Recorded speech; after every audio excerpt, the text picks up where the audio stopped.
Hello everyone! Welcome to another edition of Technique Tuesday. This week we're going to talk about another glazing technique, and that's going to be stenciling.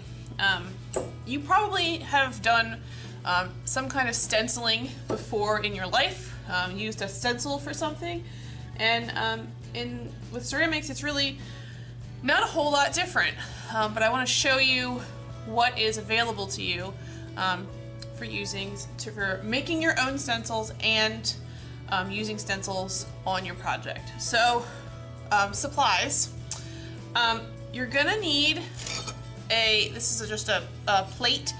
These are on the top shelf over the sink. There's a few of them.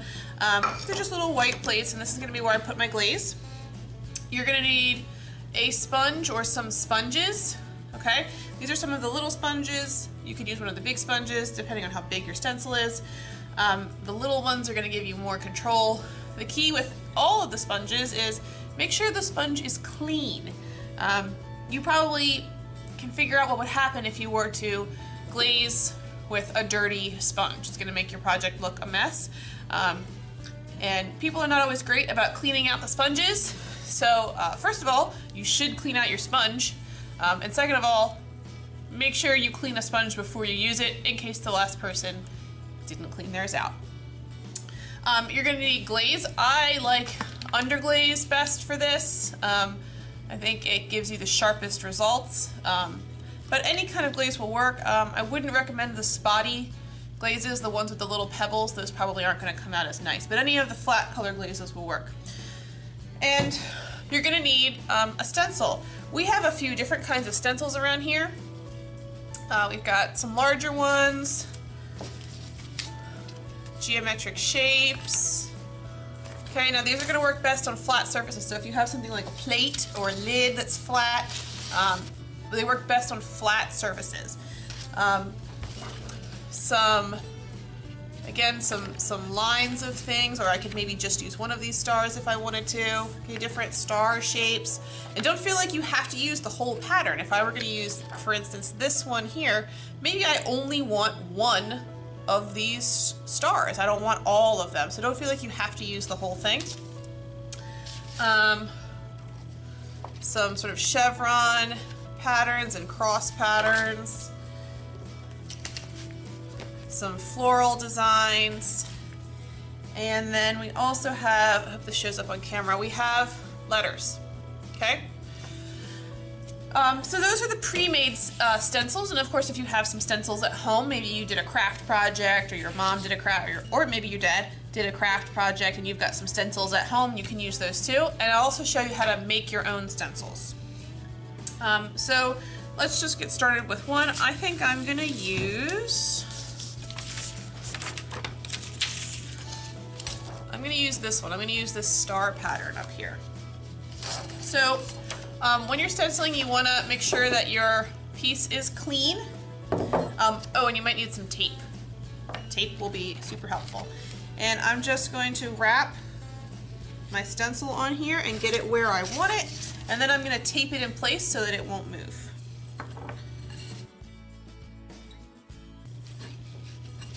Okay, so I've got my stencil taped in place. Now, because of the fact that this bowl curves, around, but it also curves inward, it gets tapered as it goes down, this is not going to go completely straight around the outside. So I'm only going to do like 4 or 5 of my stars, and then I'll pick up the stencil and move it to a different location so that I can get a mostly straight line.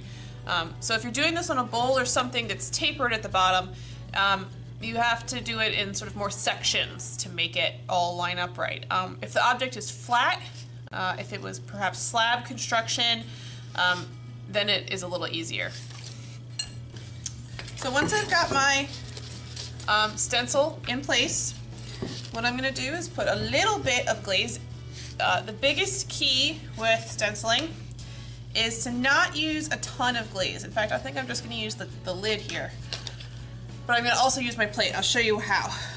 So I'm going to take one of my small sponges, and I'm going to get some glaze on my sponge, not a lot, and I'm actually going to dab it on the plate to remove some of it. I don't want a sponge soaked in glaze.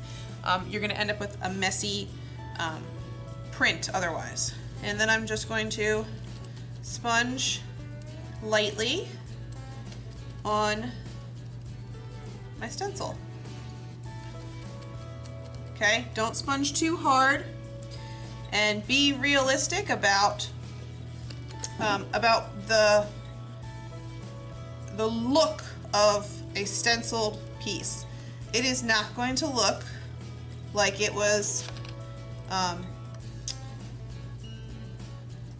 put on with like a sticker or super sharp edges. The edges might be a little bit fluffy looking, and that's okay. It's just part of the look of a stencil.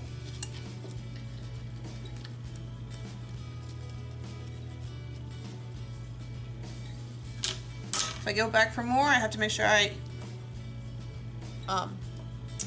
bounce on the plate here a little bit. Again, you don't want too much glaze. It will give you a messy shape. I've gone around and stenciled my side. I'm going to peel this off, and there you go. Okay, and then I would pick up my stencil and move it to a new spot. Okay, so that's how to use one of the pre-made stencils. You can also make your own stencils, and I'll show you how to do that as well. So if you're going to use or you're going to make your own stencil, maybe you want to use a logo of some kind, something you want to put on the outside of your object. You can make one out of newspaper. So I've got a piece of newspaper here, and I'm just taking a pencil, and I'm going to draw, I want to stay away from the edge of the paper, and I'm just going to draw my stencil design. So I think I'm going to draw a little bird. I know it's hard to see on camera, but I drew a little bird there. And now I need to cut it out, okay? You could do this with scissors, but I have a better way to do it. This is an X-Acto knife. This is a very, very sharp knife. It's actually pretty similar to a surgeon's scalpel. And I would use this to cut this out. Now before I cut this out, put a piece of cardboard under your newspaper. Do not cut directly on the tables. You will damage the tables and you will make me mad, okay? And if you need one of these sharp knives, you need to come and see me and get one. And you need to give it back to me at the end of class. They are very, very, very, very, very sharp, and they will hurt somebody if they get left out somewhere by accident, okay? So I'm just cutting out my little bird. Out. And here you go, there's my little bird. I don't need all of this paper around him, so I can go ahead and remove that as well. You could do that with scissors, or you can do it with a knife if you happen to have it still.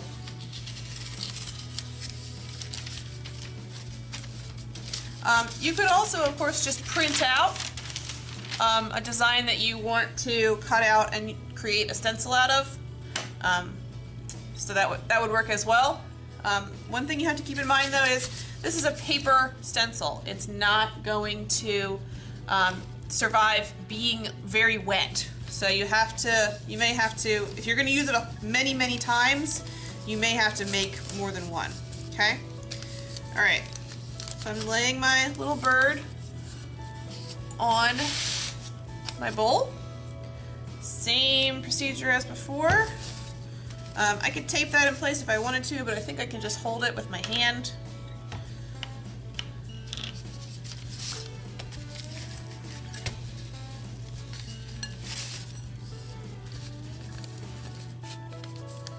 Okay. All right, there's my little bird. And I'm going to just blot with my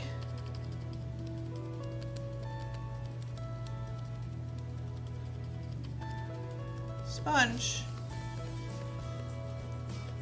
and then I can remove him And there's my little bird on the side of my bowl. And I could go around and maybe I want to put a whole bunch of little birds on the side of my bowl.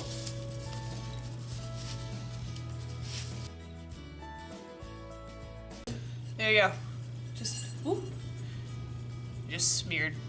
But I can just take a clean wet sponge and remove that if I need to. It happens to the best of us, even your teacher.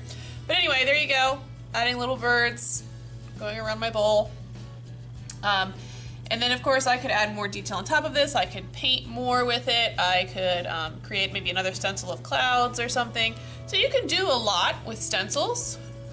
They're kind of a fun way, especially if you want to add a repeating pattern. So that's stenciling. And then I can combine this with any of my other methods I've learned. If I were to do this on unfired clay, I could use, I could stencil and then I could sgraffito or incise.